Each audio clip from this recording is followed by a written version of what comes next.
టీవీకి స్వాగతం. మెదక్ జిల్లాను 6వ జోన్లో కలపాలి. ఎమ్మెల్యే, ఎంపీ, ఎమ్మెల్సీ ఎన్నికల్లో నేతలిచ్చిన హామీలు నీటి మూటలుగానే మిగిలాయి. ఎమ్మెల్యే ఎన్నికల్లో ప్రస్తుత సీఎం రేవంత్ రెడ్డి కాంగ్రెస్ అధికారంలోకి వస్తే మెదక్ను చార్మినార్ జోన్లో కలుపుతానని బహిరంగ సభలో హామీ ఇచ్చారు. నేతల మాటలు నమ్మిన ఓటర్లు కాంగ్రెస్ పార్టీని మెజారిటీతో గెలిపించారు. అధికారంలోకి వచ్చి సంవత్సరాలు గడుస్తున్న మెదక్ ప్రజలకు ఇచ్చిన హామీలు గాలిలో కలిశాయి. మెదక్ జిల్లాను చార్మినార్ జోన్లో కలపాలని విద్యార్థులు మెదక్ జిల్లాలోని ఆర్డీఓ, తహసీల్దార్ కార్యాలయాల్లో వినతి పత్రాలు అందజేస్తున్నారు. మెదక్ జిల్లా రాజన్న సిరిసిల్ల జోన్లోనే ఉంటే ఆర్థికంగా, విద్యాపరంగా వెనుకబడిన మన జిల్లా విద్యార్థులకి, నిరుద్యోగులకి ఎంతో నష్టం కలుగుతుందని తెలిపారు.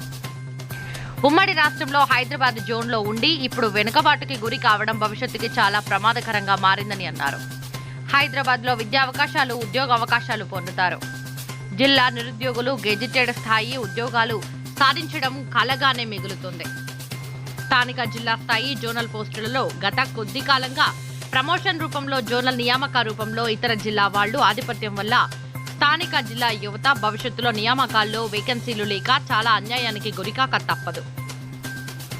భవిష్యత్తులో ఖాళీలు లేక చదువుకున్న యువత నష్టపోవాల్సి వస్తుందని, మెదక్ జిల్లా అనేది ఎప్పుడైనా హైదరాబాద్కు అనుసంధానంలో ఉంటుందని 2018లో వచ్చిన జోనల్ విధానంలో మెదక్ జిల్లానే సిరిసిల్ల జోన్ 3 పక్కనే ఉన్న కొత్త జిల్లా సంగారెడ్డిని చార్మినార్ జోన్ 6లో కలిపారు. మెదక్ జిల్లా హైదరాబాద్కు ఆనుకొని ఉండడం, అది పక్కన పెడితే సంగారెడ్డి జిల్లాను చార్మినార్ జోన్లో కలపడం, మెదక్ మాత్రం తీసుకెళ్లి రాజన్న సిరిసిల్ల జోన్లో కలపడం ఎంతవరకు మరియు ఎవరికి ప్రయోజనమని సర్వత్రా విమర్శలు వెల్లువెత్తుతున్నాయి. మెదక్ జిల్లాను చార్మినార్ జోన్లో కలపాలి అని 2019 నుండి వినతి పత్రాలు, ర్యాలీ, వివిధ కార్యక్రమాలు చేపట్టినా ఫలితం శూన్యంగానే ఉంది. ప్రస్తుతం సీఎంగా ఉన్న రేవంత్ రెడ్డి కూడా నర్సాపూర్లోని ఒక సభలో బహిరంగంగా మెదక్ జిల్లాను చార్మినార్ జోన్లో కలుపుతానని నిరుద్యోగులకు, ఉద్యోగులకు, యువతకు హామీ ఇచ్చారు.